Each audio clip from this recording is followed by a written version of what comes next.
तो प्यारे बच्चों, ये है क्लास 10th का पेपर जो अभी अभी हमें मिला है और मैंने यहाँ पर देखा जो कि आपका 801 HC का पेपर है और फाइनली आपका पेपर मिल चुका है। तो बच्चों मैं आपसे यही कहूँगा कि आज मैंने जो सुबह 2 वीडियो जो डाली थी, आज मैंने सुबह 4 बजे 2 वीडियो डाली थी। जो बच्चे उस वीडियो को देख करके गए हैं ना बच्चे, मैं गारंटी ले रहा हूँ उनके बच्चे 55+ नंबर कहीं नहीं गए। जिन बच्चों ने आज की सुबह 2 वीडियो देख ली हैं और जो बच्चे आज की सुबह 2 वीडियो जो देख करके गए हैं, 55+ और 30 नंबर आपको बोर्ड से मिल जाएंगे, यानी कि 85+ नंबर आपके कहीं नहीं के बच्चे, है ना। देखो आज सुबह देखो बच्चों, आप लोगों को याद आ जाएगा क्योंकि बहुत सरल पेपर आया था और मैंने पूरा का पूरा पेपर फांस दिया है। देखो बच्चों, अब सबसे पहले देखो बात करते हैं ऑब्जेक्टिव प्रश्नों के बारे में। देखो ये देखो प्रश्न है कि चंद्रगुप्त किस विधा की रचना है। देखो होबरू मैंने यही प्रश्न कराया था, आज सुबह मैंने ये प्रश्न कराया था और देखो आपके पेपर में आ गया। देखो चंद्रगुप्त किस विधा की रचना है। जिन बच्चों ने पूरी की पूरी वीडियो देखी होगी, जिन बच्चों ने पूरी वीडियो देखी होगी आज सुबह वाली, उन बच्चों को ये प्रश्न जरूर मिला होगा, वीडियो में जरूर मिला होगा। देखो ये निबंध दिया है, उपन्यास दिया है, नाटक दिया है और कविता दिया है। देखो यहाँ शायद यहाँ पर लगता है कि देखो इसका नाटक से हो जाएगा है। चलो अगला देखो, सेम टू सेम ये प्रश्न मैंने आज सुबह मैंने कराया था और वही देखो प्रश्न आ गया। और मैंने आप लोगों से कहा था कि बाणभट्ट की आत्मकथा, ये मैंने वीडियो में कहा था कि ये रचना स्टूडेंट जरूर आएगी, आप लोग इसको जरूर तैयार करो, ये जरूर आएगी। देखो इसमें आई होगी तो मिल जाएगी। देखो आगे देखो, दीप जले शंख बजे के लेखक हैं कन्हैया लाल मिश्र प्रभाकर, ये भी मैंने आज सुबह कराई थी रचना। और देखो आगे, और देखो नीचे अब देखो यहाँ से और आगे हम स्टार्ट करते हैं। अब जो मेरा तीसरा देखो प्रश्न क्या कर रहा है, अब ये प्रश्न मैं आप लोगों से कमेंट बॉक्स में पूछूंगा, सभी के सभी बच्चे इस प्रश्न का उत्तर मुझे कमेंट में करके बताएं। और अभी आपके देखो 2 प्रश्न ये देखो आपके कंप्लीट हो चुके हैं, जिनका मैंने और जो सुबह आप लोगों ने वीडियो देखी होगी वहाँ पर इसका उत्तर आप लोगों को मिल गया होगा। तो वो सभी बच्चे खुशी मनाएं और क्योंकि उनका पेपर जो है पूरा का पूरा पेपर फंस चुका है। देखो इसका मुझे कमेंट में करके बताओ कि शुक्लोत्तर युगीन लेखक हैं विनय मोहन शर्मा है कि उपेंद्र नाथ आस्क हैं कि मनु भंडारी हैं कि सत्येंद्र द्विवेदी हैं। सभी के सभी बच्चे एक तरफ से कमेंट में करके बताएंगे। जब तक के लिए हम आगे बढ़ते हैं। स्टूडेंट देखो प्रश्न देखो आ चुका है। देखो मैंने आपसे कहा था कि बाणभट्ट की आत्मकथा 100% आएगी। देखो ये आता ही रहता है। देखो स्टूडेंट फिर देखो वही रचना देखो आ गई कि बाणभट्टी, देखो ये लिखा है बाणभट्टी की आत्मकथा, ये किसकी रचना है, ये हजारी प्रसाद द्विवेदी जी की रचना है। तो इसीलिए स्टूडेंट कहता हूँ कि आप लोग हमेशा मेरे चैनल से जुड़े रहें। और यहाँ से और मैंने आपसे कहा था कि एक रचना जयशंकर प्रसाद जी की ये रचना हर साल आती है। देखो यदि अगर आप अभी पेपर देंगे, हिंदी का पेपर देंगे, हिंदी का पेपर तो आप लोग दे चुके हैं, अगर आप लोग इंग्लिश का पेपर देंगे, अभी आप लोग साइंस का पेपर देंगे, तो इन सभी के इंपॉर्टेंट क्वेश्चन पाने के लिए आप लोग चैनल को जल्दी से सब्सक्राइब कर लीजिए। आगे देखिए जयशंकर प्रसाद का नाटक नहीं, देखो अजातशत्रु, ध्रुव स्वामिनी, स्कंदगुप्त, ये प्रश्न मैंने आज सुबह कराया था, है ना। तो जो बच्चे आज सुबह की वीडियो देख करके गए हैं उन बच्चों की बल्ले बल्ले है, वो बच्चे खुशी से पेपर देकर आए हैं। देखो इसका देखो निम्नलिखित में से जयशंकर प्रसाद का नाटक नहीं है। देखो अजातशत्रु नाटक होता है, ये जयशंकर प्रसाद का नाटक है। ध्रुव स्वामिनी ये भी जयशंकर प्रसाद का नाटक है और स्कंदगुप्त ये भी जयशंकर प्रसाद का नाटक है, लेकिन जो अंधेर नगरी है ये नहीं है। तो जो बच्चे ये वाला ऑप्शन करके आए हैं उनका 1 नंबर पक्का है।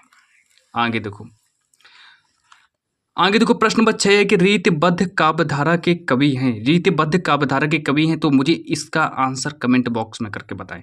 नंबर ए ऑप्शन दिए बिहारी लाल और बी ऑप्शन दिए बोधा, सी ऑप्शन दिए भिखारी दास, डी ऑप्शन दिए घनानंद। सभी बच्चे एक तरफ से कमेंट में करके बताएं। अब देखो प्रश्न नंबर जो 7 है, इसमें देखो इस प्रश्न में उसका देखो आंसर छिपा है। अब जिन बच्चों ने दिमाग लगा लिया होगा वो इसका आंसर कर चुके होंगे कि पद्माभरण के रचयिता कौन है। देखो ये पद्माकर लिखा है, पद्माकर, तो इसका पद्माकर सही हो जाएगा। देखो इसमें पद्माकर देखो छिपा हुआ है, तो आपका यही सही हो जाएगा पद्माकर। आगे देखो राम की शक्ति पूजा है। देखो मैंने हर वीडियो में मैं ये प्रश्न कराता हूँ, है ना। देखो राम की शक्ति पूजा के लेखक तो सूर्यकांत त्रिपाठी की रचना है। ए ऑप्शन है कनुप्रिया, बी ऑप्शन है ठंडा लोहा और बी ऑप्शन है सुनहरे सवाल, डी ऑप्शन राम की शक्ति पूजा। तो इसका राइट आंसर हो जाएगा राम की शक्ति पूजा। आगे देखो प्रयोगवादी कवि हैं, प्रयोगवादी कवि हैं, ए ऑप्शन है भरत भूषण अग्रवाल। सभी के सभी बच्चे नंबर मिला लो और मुझे बाद में कमेंट में करके बताओ कि मेरे इतने नंबर सही हुए हैं, मेरे इतने नंबर गलत हो गए। तो प्रश्न नंबर 9 को देखो, प्रश्न नंबर 9 कह रहा है कि प्रयोगवादी कवि हैं। ए ऑप्शन है भरत भूषण अग्रवाल, बी ऑप्शन है केदारनाथ अग्रवाल, सी ऑप्शन है रामधारी सिंह दिनकर और डी ऑप्शन है सुमित्रा नंदन पंत। तो जिन जिन बच्चों ने इसका राइट आंसर किया होगा भरत भूषण अग्रवाल, उनका ये राइट आंसर सही हो जाएगा। फिर बात करते हैं आंगन के पार द्वार। देखो ये प्रश्न मैंने हर वीडियो में मैं इसका आंसर कराता हूँ, ठीक है। ये रचना मैंने हर वीडियो में मैं आप लोगों को बताता हूँ कि राम आंगन के पार द्वार, हर वीडियो में मैंने इस प्रश्न का उत्तर कराया है, ठीक है, कि आंगन के पार द्वार के रचयिता कौन है। देखो ए ऑप्शन है धर्मवीर भारती, बी ऑप्शन है अज्ञे जी और बी ऑप्शन है भवानी प्रसाद मिश्र और डी ऑप्शन है गिरिजा कुमार माथुर। तो इसका राइट आंसर हो जाएगा अज्ञे जी सही हो जाएंगे, ठीक है। तो आप लोग समझ सकते हैं कि स्टूडेंट इसका राइट आंसर हो जाएगा अज्ञे जी। देखो आंगन के पार द्वार के रचयिता है, इसका राइट आंसर हो जाएगा अज्ञे जी। आगे देखो बात करते हैं कि करुण रस का स्थायी भाव क्या होता है। नंबर ए ऑप्शन दिया क्रोध, बी ऑप्शन दिया है शोक, सी ऑप्शन दिया हास्यरस, डी ऑप्शन दिया भय। देखो इस प्रश्न को मैंने आप लोगों के पेपर में कराया था, जो अगली वीडियो जो मैंने कराई थी उसमें मैंने इस प्रश्न का उत्तर कराया था। तो इसका राइट आंसर हो जाएगा शोक, ठीक है। तो अब आप लोग समझ सकते हैं कि जो चैनल है आप लोगों के लिए कितना इंपॉर्टेंट है। सिर्फ यहाँ से पर वो प्रश्न बताए जाते हैं जो पेपरों में आते हैं, ठीक है। तो यहाँ से आप लोग समझ सकते हैं कि ये चैनल आप लोगों के लिए कितना इंपॉर्टेंट है, ठीक है। यानी कि इस चैनल पर वही प्रश्न बताए जाते हैं जो पेपर में प्रश्न आते हैं, ठीक है। देखो चरण कमल बंदो हरिराई मैंने कई बार इस प्रश्न को कराया है और देखो फिर आ गया पेपर में। इसका राइट आंसर हो जाएगा रूपक अलंकार, ठीक है। तो इसीलिए आप लोग क्या करो कि आगे जो तैयारी होगी, अभी आप लोग अंग्रेजी का पेपर देंगे, साइंस का पेपर देंगे, तो उसमें भी मैं वही प्रश्न बताऊंगा जो पेपरों में प्रश्न आएंगे, ठीक है।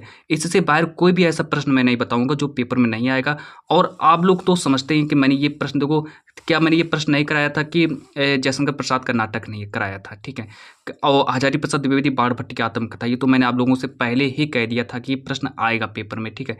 और देखो आ गया पेपर में। आगे देखो ये प्रश्न, देखो रोला छंद के प्रत्येक चरण में कितनी मात्राएं होती है। देखो प्रश्न आ गया। तो मेरा अगला प्रश्न है कि रोला छंद के प्रत्येक चरण में कितनी मात्राएं होती हैं। 24 मात्राएं होती हैं। आगे देखो सभी के सभी बच्चे नंबर मिला लें और कमेंट में करके बताएं मैंने कितने नंबर सही किए हैं। अभ्यागत शब्द में कितने उपसर्ग हैं, तो अभ्यागत शब्द में अभी उपसर्ग हो जाएगा, देखो, ठीक है। इसका डी ऑप्शन इसका सही हो जाएगा। आगे देखो प्रश्न नंबर 15 को देखेंगे। प्रश्न नंबर 15 करें नील कमल में समास है, तो नील कमल में कौन सा समास है। ए ऑप्शन दिया द्वंद्व समास है, बी ऑप्शन दिया द्विगु समास है, सी ऑप्शन दिया कर्मधारय समास है, डी ऑप्शन दिया बहुव्रीहि समास है। तो जिन जिन बच्चों ने कर्मधारय समास को सही किया होगा उनका एक नंबर पक्का हो गया। आगे देखो योगी शब्द का तद्भव शब्द होगा।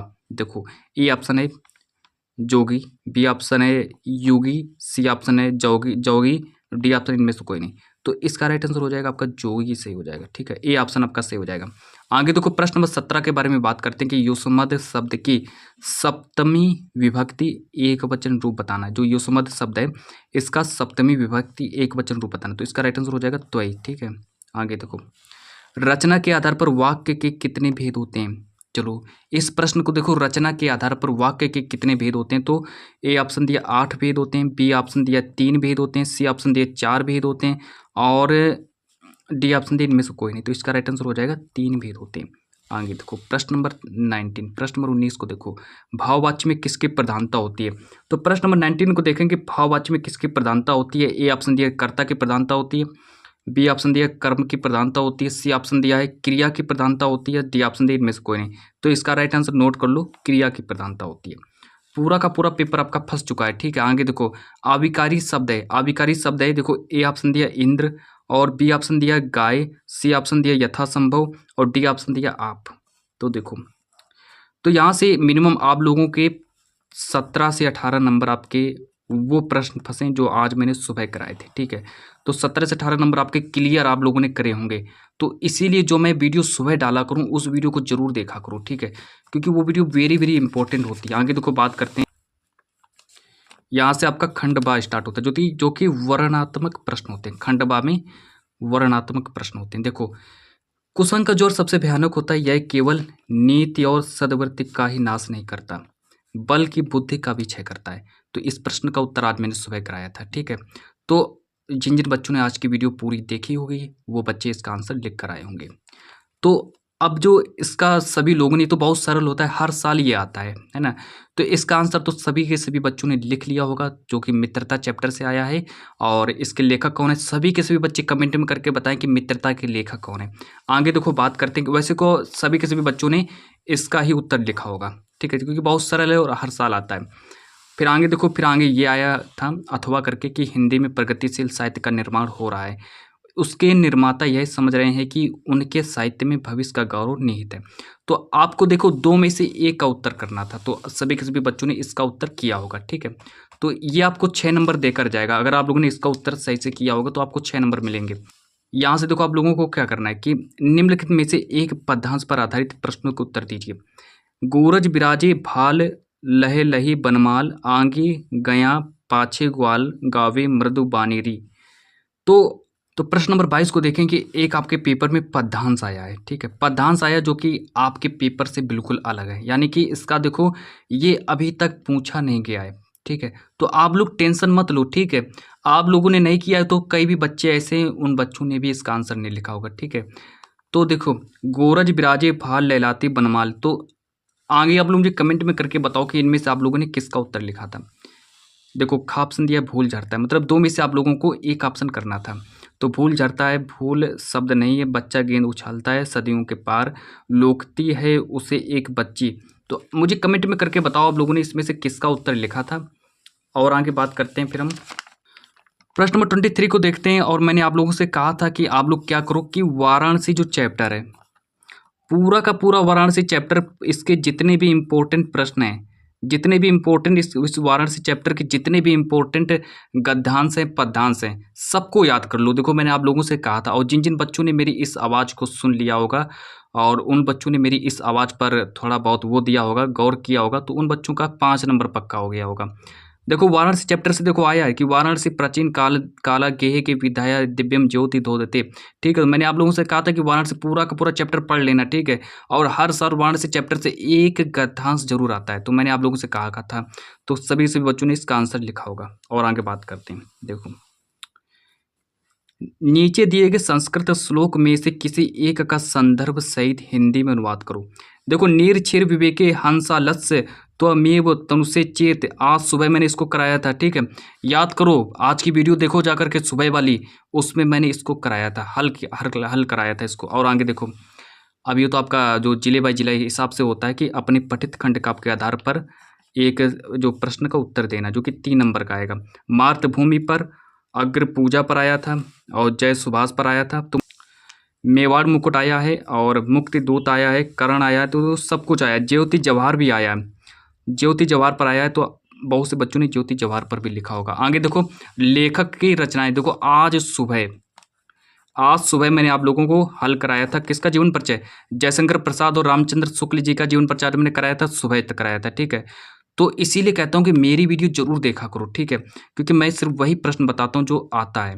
देखो पद्मलाल पुन्नालाल बख्शी आए थे, और जयशंकर प्रसाद जी आए थे, रामचंद्र शुक्ल जी आए थे, और रामधारी सिंह दिनकर आए थे।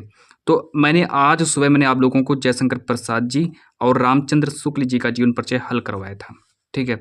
तो अब आप लोग समझ सकते हैं कि चैनल कितना इंपॉर्टेंट है आप लोगों के लिए। आगे देखो तुलसीदास जी का जीवन परिचय बहुत सरल होता है, बहुत से बच्चों ने इसका आंसर लिख दिया होगा, ठीक है।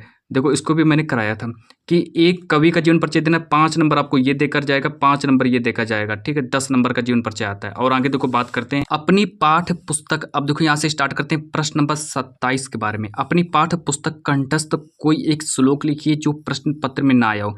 एक श्लोक आप लोगों को लिखना है जो कि प्रश्न पत्र में ना आया हो, है ना।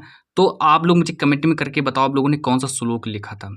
अब देखो सफाई के लिए अधिकारियों को पत्र लिखिए, जल्दी से जाइए उस वीडियो को देखिए। मैंने आज सुबह मैंने इसको कराया था कि बच्चों आप लोग सफाई पर एक वो याद करके चले जाना, आपको यही मिलेगा। देखो वही आ गया कि नालियों की सफाई के लिए आप लोगों को क्या करना, अधिकारियों को पत्र लिखना है। सभी के सभी बच्चे जाएं देखे जा करके कि मैंने ये कराया था कि नहीं, और ये मैंने कराया था, वही देखो आ गया।